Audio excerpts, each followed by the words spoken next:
Hello, welcome to another episode of The Bike Show. This week we'll be taking a look at tyres, new model news and some radical elbow down track action. But first, let's concentrate on exhausts, not on their performance benefits, but rather on their life-saving properties. Here we have a car, and as you can clearly see, it's stuck in an imaginary traffic jam. Sitting in the car in its imaginary traffic jam is Dana. Naturally, to ease the tedium, Dana has the motor idling, the aircon running, and the radio blasting. And like most car drivers, she is completely blind to her surroundings, especially bikes riding through imaginary traffic jams. Here we have 3 bikes taken off the showroom floor of Fire It Up, each going to take their turn, splitting their way through the imaginary traffic, surviving only on the volume of their exhausts. So here's how this is going to work. I'm going to ride each one of these motorcycles slowly as though I'm filtering through the imaginary traffic past our blind car driver, who's going to hoot the moment she hears the motorbike coming past, at which point I will stop, signifying how much the loud exhaust saved my life. Let's go. The first is this, a 2019 Honda NC750, built for ease of use, economy, and completely complying with the timid noise restrictions.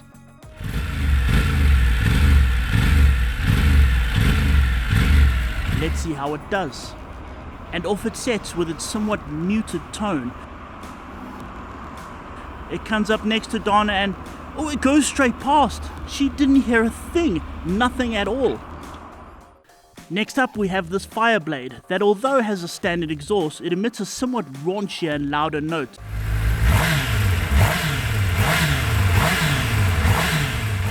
Let's see the difference.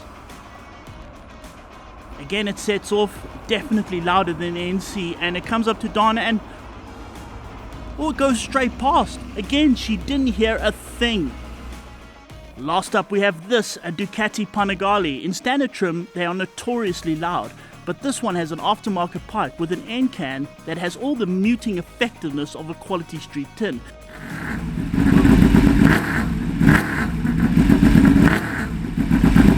Surely this should make a difference with our blind commuter.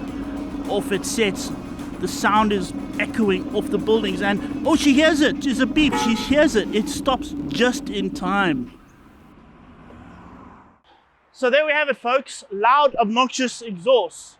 It'll turn all your colleagues away, it'll make your neighbors hate you, it'll make your friends mock you, it'll make your family disown you, but it might just save your life. Well, there you go then.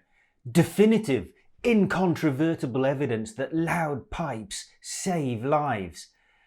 I have used loud pipes over the years to part the traffic in an almost biblical manner. It does work. However, it is also antisocial and probably turns many otherwise perfectly reasonable car drivers stuck in traffic into bike-hating demons in search of eternal vengeance. So maybe not quite as life-saving as we'd like to think, at least in the long term. And a loud pipe early on a weekend morning really is a terrible thing for the people amongst whom you live. If it's more of a loud noise than having any kind of appealing roar to it, it can actually make it unpleasant for the rider too. I know, I've ruined a good few long-distance trips with the wrong sort of exhaust.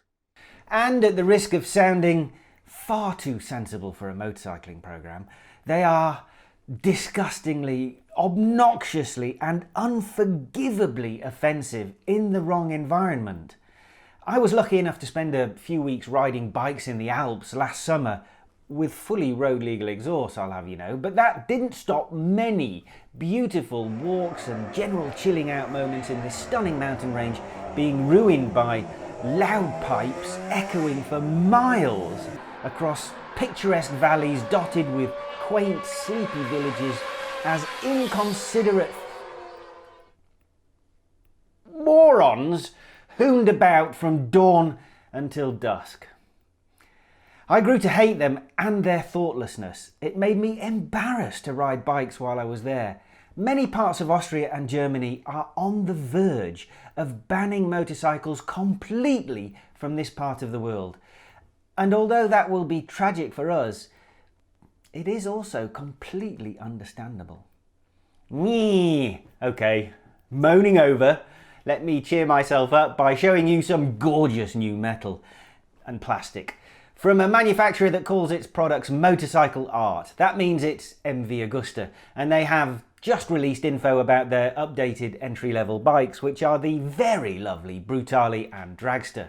Models using the 800cc triple-cylinder engine, and of course the frame, suspension and electronics that they also share. I could quite happily look at these images for ages, but in reality we can't do that because, in pure news terms, they don't really merit the time.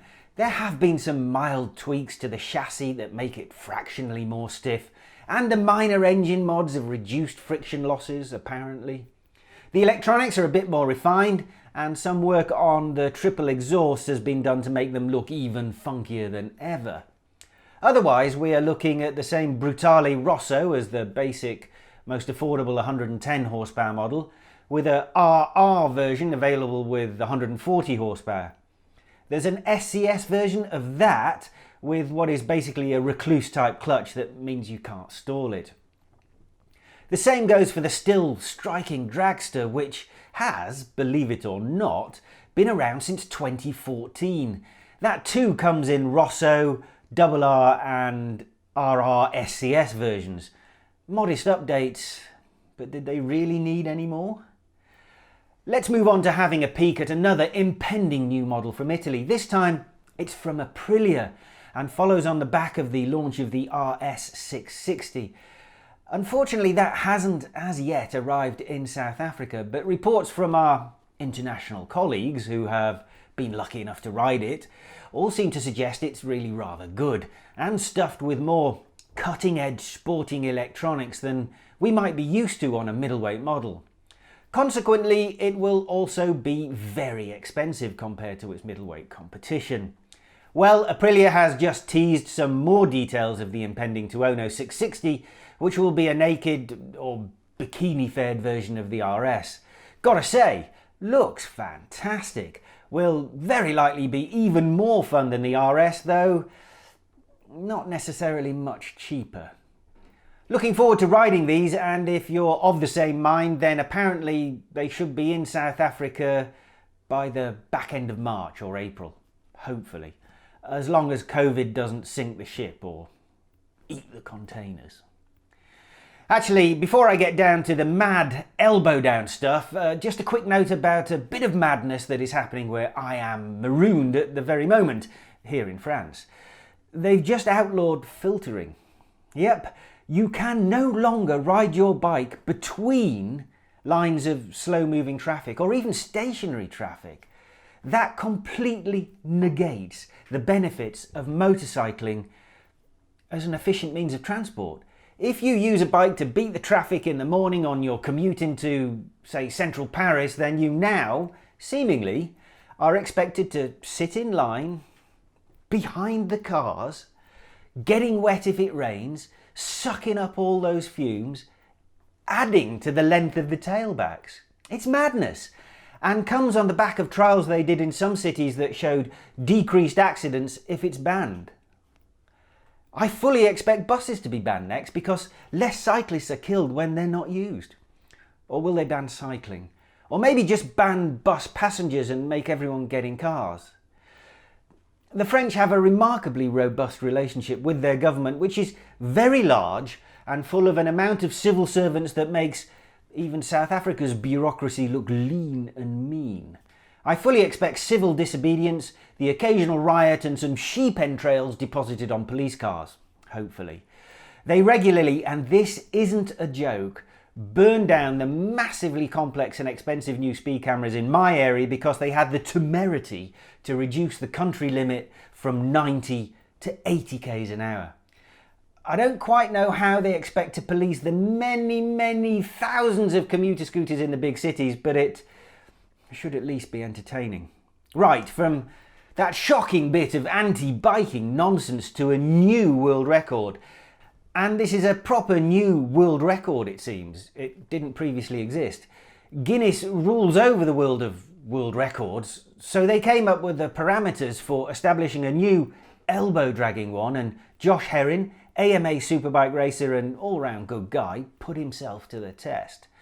I'm already a subscriber to Josh Herring's YouTube channel, so do yourself a favour and do the same and get a more detailed look at this record attempt and an inside look at AMA and some other oddities like the burgeoning new bagger class. It's an interesting watch. Normally when I'm riding, I like touch and it just skims it and lifts it back up. It's kind of like almost like a feeler for me to let me know like what my lean angle is. So now when I'm having to push off on it, it's kind of making the bike get light because I'm putting all my weight on my elbow, so the front wheel was getting light. Was actually kind of scary. He's tentatively tried this twice before, but this was the big effort, and despite what was obviously a far from smooth track, he managed to grind his elbow for the required 30 metres and clock a time of just over 162 k's an hour. If that doesn't sound so fast, just remember that's 30 continuous metres without lifting the elbow, and it's a true 162 k's an hour, which at that lean angle is probably near 190 k's an hour if he had a speedo. Brave stuff. But now it's set, you'd have to think racers all over the world are looking at suitable corners where it can be broken. Maybe someone, somewhere in South Africa, could raise the bar. Just putting it out there. Back after this short break.